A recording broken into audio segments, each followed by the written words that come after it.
What do you do when the memory of your past is painful? What do you do when you're haunted by your history? I have good news for you. You can break free from your past. Let me show you what I've learned about breaking free. Stick with me.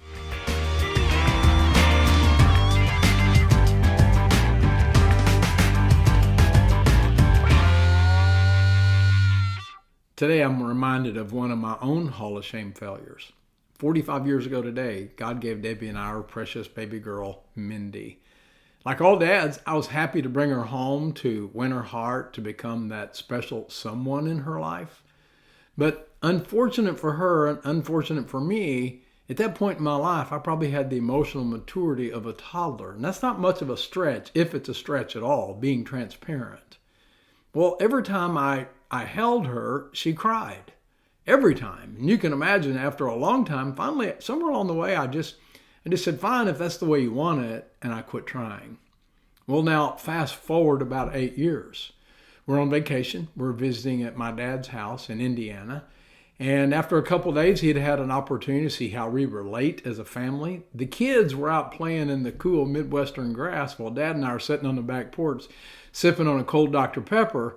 And he looked out at the kids and said, you know, son, he said, you have his heart, pointing to my oldest son, Jeremy. And then he pointed to my third born, Danielle, and he said, and you have her heart. You'd probably seen their happiness and how they related to me, their responsiveness. Then he pointed to my second born, to Mindy. And he said, but you don't have her heart. He'd probably seen her coldness and her indifference to me. You know, his words were like shock therapy to me. They awoke me to the pain of my failure, the realization that I had failed my daughter, that I had failed to fight for her heart until I had won it. That realization, it hurt like swallowing shards of glass. What do you do when you realize your past, when you think of it and your history haunts you? Are you stuck? Well, fortunately for me, God showed me there's some things that I can do. There are at least 4 things that I've learned about breaking free from my past. I had to come to understand this. Here's the first truth. I had to understand that my past doesn't have to ruin my future. By the way, there was a second part to that, and that really helped me too. No, it helped me the most. And that is that my past does not have to ruin the future of anyone else either. My past does not have to ruin Mindy's future either. Now think about what really hurts us in our past. What really hurt me, obviously there's the event. Just recalling it today, just telling you about it, it's painful to even think about it, to remember that. But what really hurt, what really tore at my soul, what ripped a hole in my heart is the idea that she would have to live the rest of her life with the consequences of a father who failed her. That hurt. And that's all true, but it's only part of the truth. It's true that I'd failed her. It's true that she would have to live with the consequences of my failure. It's true that I couldn't undo it. Those things are all true. And Satan loves to point to our truths and remind us of our failures and that part of the truth. But there's another side of the story. There's the rest of the story. And it's God's side. This is the side that I needed to hear. And that's this, that God could make good of my bad. My badness is not beyond God's goodness. My wrong is not beyond the reach of God's redemption. Oh, that was helpful. You know why it's helpful? It's because God has a reputation of restoring that which is ruined. 2 Samuel chapter 14, great story. There's one verse in this chapter that stands out to me. And it's a teaching on us and a teaching on God in this one verse. The first part of the verse, it's to us. It says this, all of us must die eventually. In other words, the statistics on death are 1 out of 1 dies. That's reality. Our lives are like water spilled out on the ground, which cannot be gathered up again. Our lives are like water spilled out on the ground, which cannot be gathered up again. We just can't do it.